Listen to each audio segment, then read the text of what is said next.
गर्मी छोड़ा दवा था लेकिन रस कहाँ चल जाता है। हेलो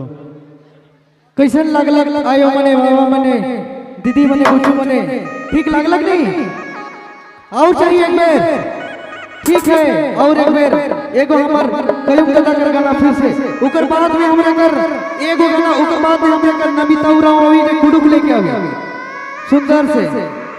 ई गाना कर बाद नमिता उरांव के बोला हमरे मने कुडुक गाना कर लेके ई गाना के कयुग दादा कर गाना के खुश होई के हमरे कर भंडार टोली से बंधु मंत्री दादा बटले जमे जमा 15 रुपया कर 15 रुपया का पुरस्कार मिले। बहुत बहुत धन्यवाद दादा। ई गाना बाद में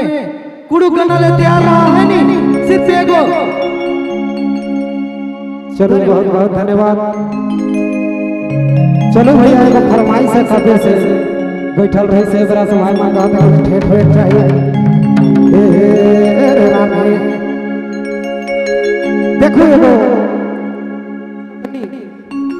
एगो पत्र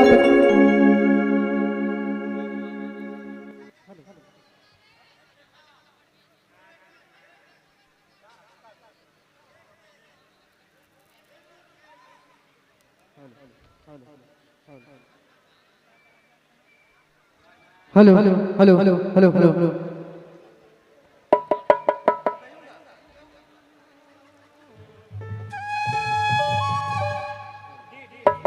एक मिनट थोड़ा सा हम लोग का सिस्टम से भी कुछ हो गए थे फिर से चालू कर दें। आगे का दीदी लोग दादा लोग थोड़ा सा बैठ जाइए ताकि हम लोग का पीछे से जो अतिथि आए हुए हैं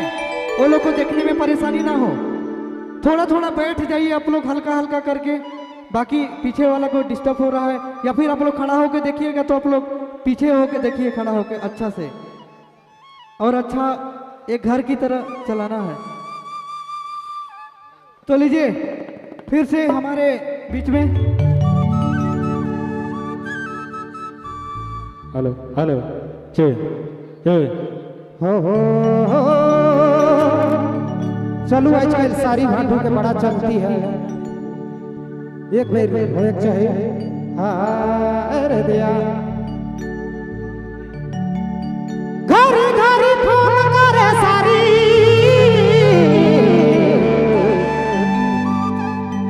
जमी सुनी बड़ी देवे गारी रे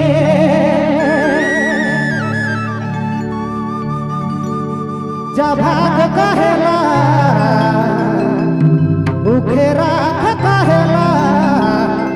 हमके डूबा देला सारी रे पगला बा